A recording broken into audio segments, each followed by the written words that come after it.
मत रोई माई, बाबू के कुछ ना होई। हमार बाबू केहू के कहा बिगड़ ले रहल। हमरा से ना राम कहत रहे कि संगे चलो मेला, कहत रहे कि संगे चलो मेला, लेकिन हम ही मना कर देले रहनी। ए मंगरू भैया, दिल छोट मत कर मर्दे। धीरज रख, हे भगवान कुछ ना होए, दामाद जी के राम सब के ठीक हो जाई।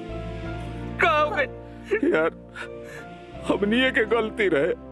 बार बार हमनी से कहत रहे कि चलो हमरा संगे मेला चलो, हमनी न मना कैले रहनी जा।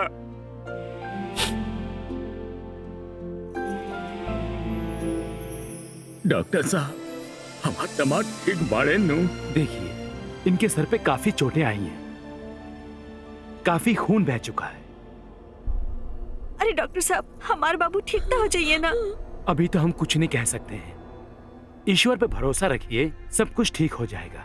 ऑपरेशन कर चुका हूं मैं, वैसे 48 घंटे निगरानी में रखने के बाद ही हम कुछ कर सकते हैं। आप लोग जाइए, बाहर इंतजार करिए, मरीज को थोड़ा आराम करने दीजिए। आए आए जाइए, चलो जाओ। आए चलो।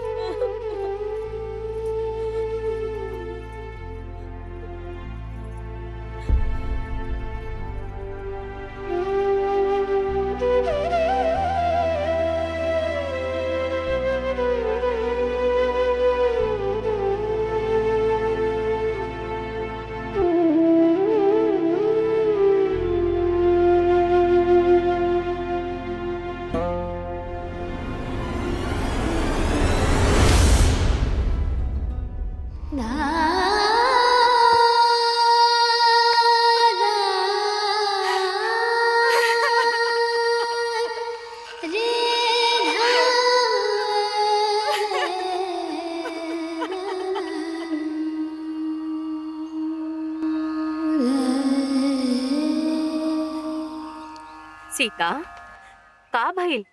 काहे परेशान बाड़ू?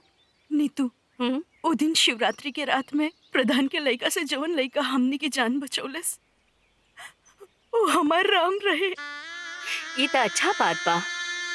हमार सुहाग, वो हमनी के बचा तो देलन, लेकिन अपन जान जोखिम में डाल लेलन। मतलब? वो हॉस्पिटल में जिंदगी और मौत के जंग जीत तो गईलन, लेकिन सुने के और बोले के शक्ति गवा देलन, सिर्फ हमरा खातिर, अपन पत्नी के बचावे की खातिर। और हम अभागन उनकर जीवन संगनी होकर भी उनकरा साथे नहीं की। हम समाज के मीडिया में झगड़ल बानी, पड़पड़ात बानी, तड़पत बानी, पर समाज के आगे बेबस बानी। उनकर दुख में शरीक नहीं के हो सकत, उनका दर्द नहीं के बांट सकत। ये तो सही बात बा, पर एमे हम का मदद करी? हमार मदद करबू? बोला। हमरा राम से मिले के बा, उनके देखे के बा। और कैसे? हमरा साथे उनके गाँव चलबू। हम तो सीता के राम से मिलावे खातिर तैयार बानी, काहे कि वो इंसान के हमरा ऊपर बहुत एहसान बा, जे हमर मान इज्जत के ख्याल कैलस। वो इंसान से हम तहरा के जरूर मिलाई, पर कोई देख ली ता? भेष बदल के। वो इंसान से हम तहरा के जरूर मिलाई, पर कोई देख ली ता? भेष बदल के। पर कैसे?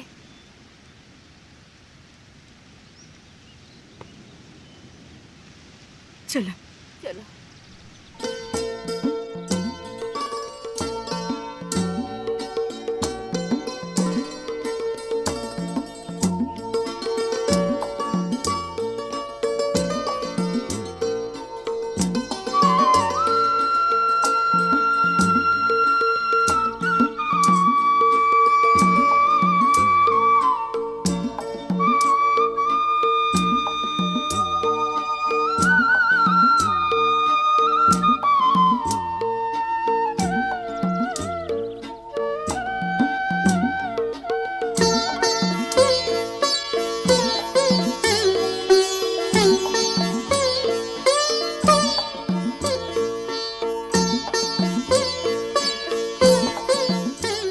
लगता नहीं? एकदम पंजाबी लड़का। पर अब राम से मिले? पर जीजा जी होई हन कहाँ? चला। चल चल। नीतू, कौन घर हुई? कौन घर बा कुछ समझ में नहीं खे आवे। कोनो आइडिया बा? ना हमके तो ना हा। भाई साहब, हाँ ये बड़का राजपुरा गांव कहवा पड़ी? सरदार जी, हम्म? सीधे चल जाएंगे, आगे से बाएं मुड़ी और जंग गांव पड़ी ना, वह बड़का राजपुरा गांव है। धन्यवाद। धन्यवाद। जी ठीक बा। पता ना नीतू, गांव और कितना दूर है?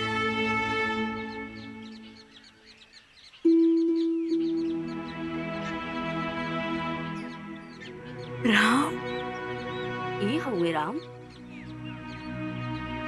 का नीतू, तू उस शख्स के कैसे भूल सकेलू जे हमनी के आबरू बचौले बा? माफ कर दे यार, ये रात के अंधेरा में हम चेहरा ठीक से ना देख पवनी।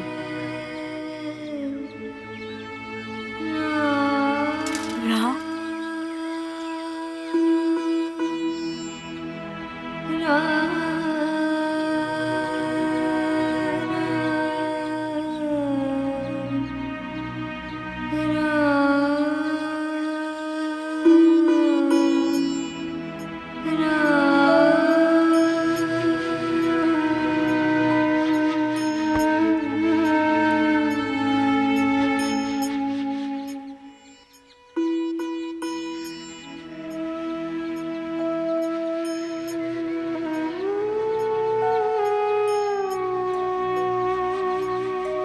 सुना सीता, ये पागल आदमी तहार राम नहीं हो सके। इनके पागल होके की वजह भी हमनी ही बानी।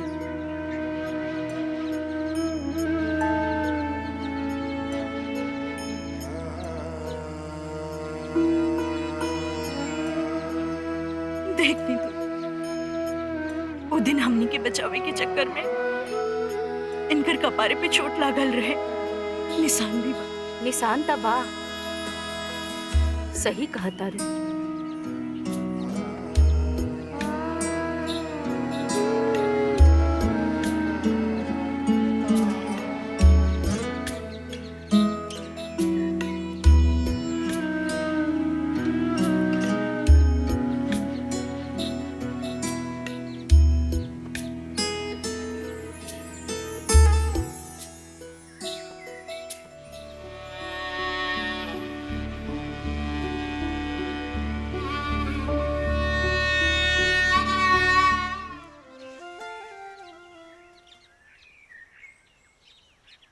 राम भैया, एने का करत तारा? जा घरे। अच्छा सीता, अब घरे चला, बहुत देर हो गई। पहले राम के उनकर घरे पहुंचावल जरूरी बा। पता ना कहाँ कहाँ भटकते रहे हैं। अरे ई मत बोला, वो घर में तहार दीदी भी बाड़ी। का फर्क पड़ता, वो घर हमरो भी बा। और पहचान कैली तब? पहचाने दा, लेकिन राम के उनकर घरे पहुंचावल जरूरी बा। यह पत्नी धर्म होला। अच्छा ठीक बा, चला निभावा अपन पत्नी धर्म। वैसे भी जो के संगे संगे घून भी पिसाला। चल।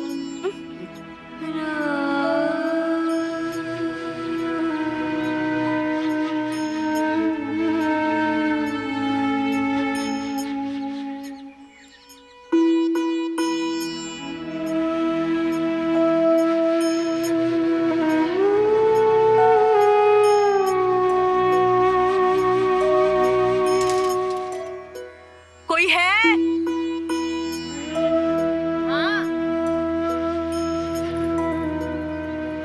ये लड़का आपका है? राम?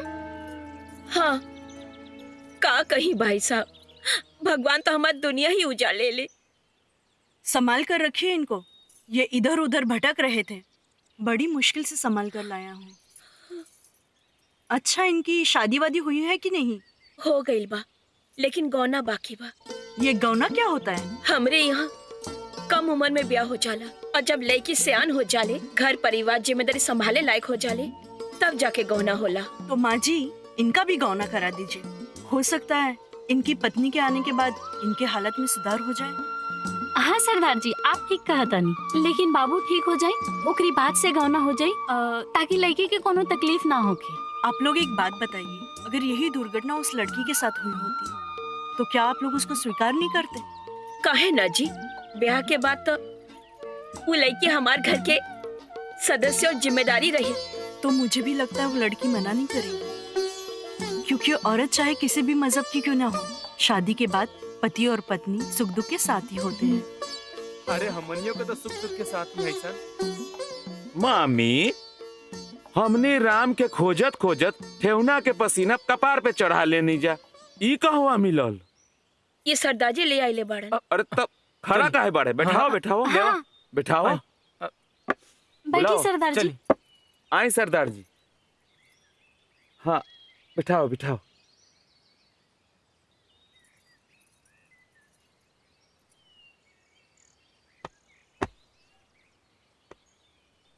और सरदार जी, कहाँ घर पड़ी जी? पंजाब। पंजाब? तो यहाँ कैसे?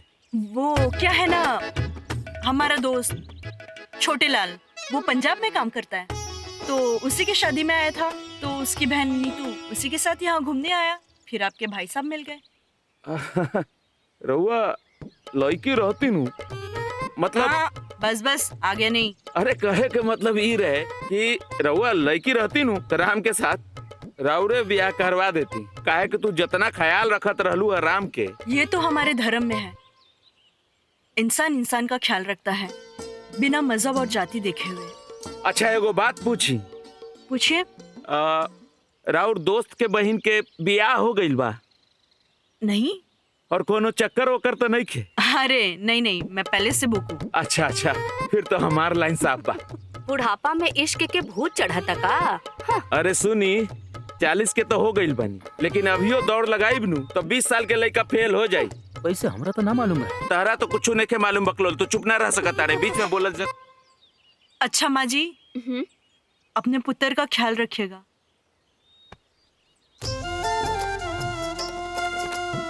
अच्छा माँ जी, राम के संगे संगे पारा के भी तनी ध्यान रखे। रउआ तो हमार इंसल्ट करता नहीं। अच्छा ठीक बा, जान न पहचान हम तहार मेहमान। जी प्रणाम। कोनो काम से ही नहीं। हाँ मोहन प्रसाद, हमरा विचार से राम के गौना हो जाइत ना तो शायद धीरे धीरे ओकर यादाश्त आ बोले समझे के शक्ति वापस आ जाइत। का कहीं बाबा, अपना शक्ति अनुसार बड़का से बड़का डॉक्टर के दिखौनी, ओझा गुणी से लेके मंदिर मंदिर घूमनी, पर कोनो फर्क न पड़ल बाबा। तो हमार बात मान के देखा एक बार। जी समधी जी से बात करके देखा तानी, अगर ठीक ना भइल ना ते वो लड़की के जिंदगी बेकार हो जाई बाबा। अरे लड़की, अगर लड़की समझदार हुई ना तो ओकरे के अपन भाग समझ के राम के साथे अपन पूरा जीवन गुजार दी। रउआ ठीक कहा तानी, कोशिश करके देखा तानी। ए राम के माई, बबुआ कहाँ हो? का बताई रउआ के, सवेरे से निकलेला, कबो मंगरू ढूंढ के ले आवेला तो कबो सरदार जी। कहाँ बा मंगरुआ? पता ना। ए बाबा, हम बात कही के ना आपके बता बतानी। हाँ ठीक बा, ठीक बा, ठीक बा। अच्छा।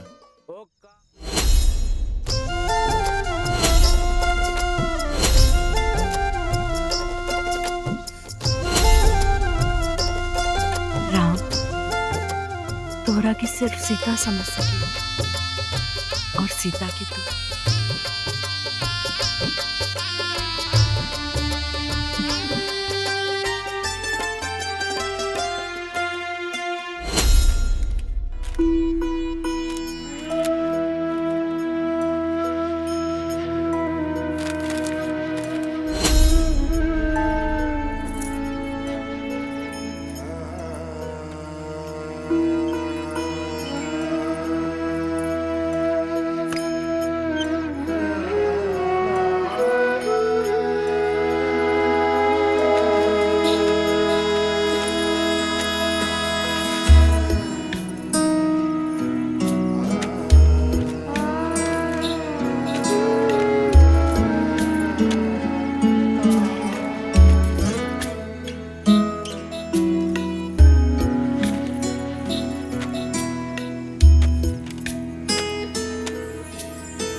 हे भगवान। राम, तुम्हारा दिमाग में तो सिर्फ सीता बाड़ी, यानी कि हम।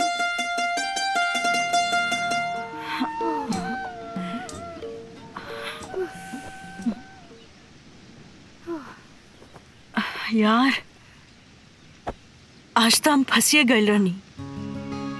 लागत है अर्चना दीदी के शक हो गइल बा, लेकिन शक पूरा यकीन में बदले से पहले हमार गौना हो जाए के चाहिए। काहे से हमरा विश्वास ही नहीं, पूरा यकीन बा कि हमार राम के हम ही ठीक कर सकेनी। अरे यार, ये तो ठीक बा, गौना हमनी के हाथ में थोड़े बा। आ कौन लड़की अपन माई बाबूजी से कही कि हमार गौना करा दा। हाँ यार, जिंदगी के नाव तो रीति रिवाज के वजह से ही बिना पतवार के मजदार में ही अटक गइल बा। उफ।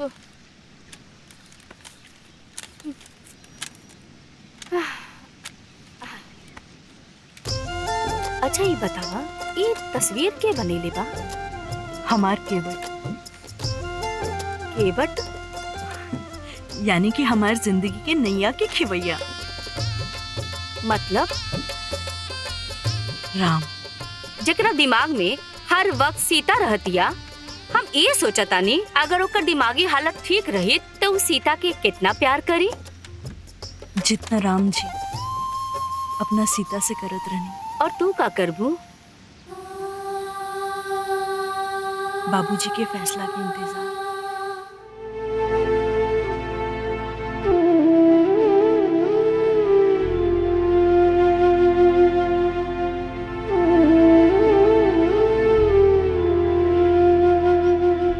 बाबूजी,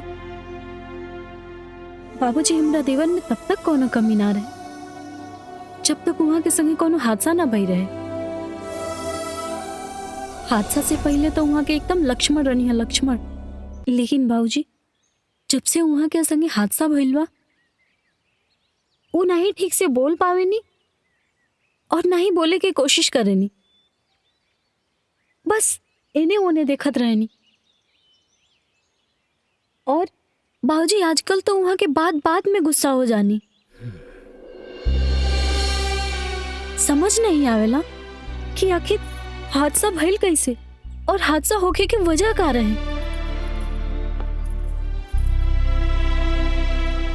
बाबूजी, आजकल वो एगो सरदार के संगे खेत से मंदिर और मंदिर से घरे पूरा दिन इधर उधर घूमत रहेनी।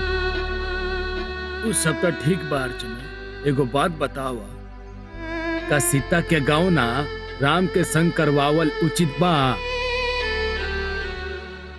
बाबूजी, इतना बड़ फैसला ना तो हमारा अधिकार बा और ना ही हमें काबिल बने। अरे सलाह तो दे सकेलू ना अपन छोट बहन के भविष्य खातिर।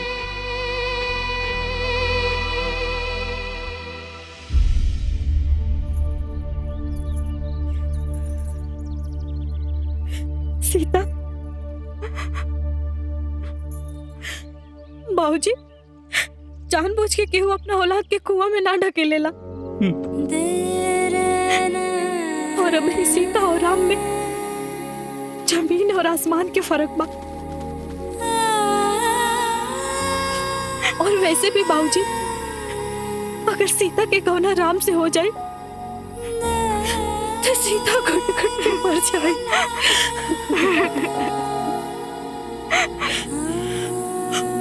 और अपना फैसला पे अफसोस करे के मौका भी ना मिले। लेकिन बिटिया, माई, ये हमार विचार है, बाकी फैसला तो आप सबके करे के बाद। सीता, सीता, सीता, सीता।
लागता कि घर वाले हमनी के मिलन ना होके दियन।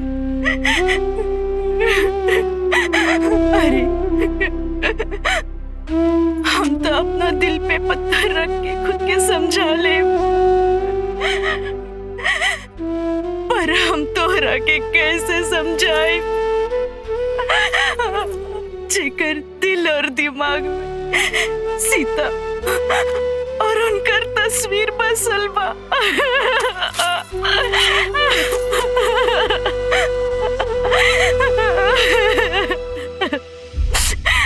घर वाले हमार खुशी चाहत बाड़े, पर माता सीता के खुशी तो भगवान राम के ही शरण में रहे। फिर ये सीता अपना राम के बिना कैसे खुश रह सकत अरे? फिर ये सीता राम के बिना अधूरी बाड़ी, अधूरी बाड़ी।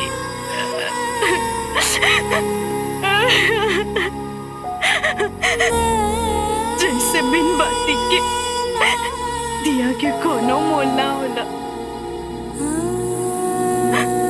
वैसे हमार जीवन के तारा बिना कोनो मोल लेके राम।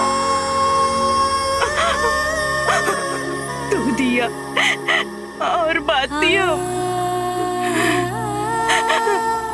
भला सीता के जीवन राम के बिना कैसे पूरा होई? सीता मर तो सकेली, लेकिन राम के बिना जी ना सकेली। पर ये समाज के संस्कार में हम फसल बानी कि कुछ कर भी नहीं के सकत। हमरा के माफ कर दे राम, हमरा के माफ कर दे। तोहार होके भी तोहार नहीं के हो सकत। बिटिया दरवाजा, सीता दरवाजा खोल। का भइल बिटिया? सीता, सीता दरवाजा खोल। सुना था? सीता, अरे दरवाजा बताओ हमके। सीता, ए सीता बिटिया, दरवाजा खोलो ना बेटा। ए शक्कर देख ना बेटा।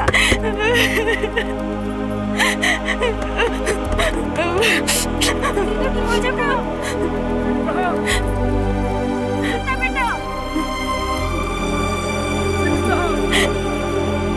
दरवाजा खोलो बेटा। क्या?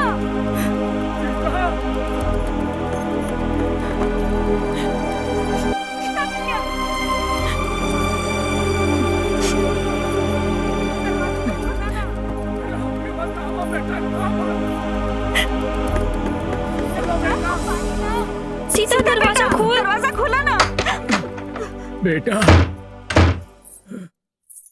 सीता बेटी का भाई? ए बेटी, अगर तारा के हमने के फैसला मंजूर नहीं है तो बतावा।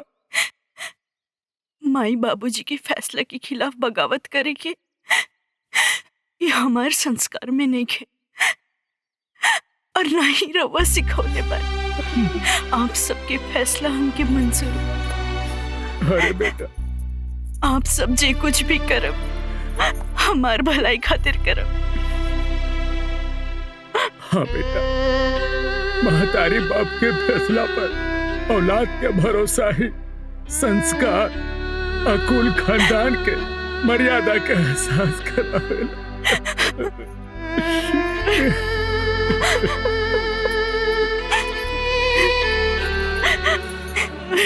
आपन पसंदीदा फिल्म देखे खातिर डाउनलोड करी दंगल प्ले ऐप।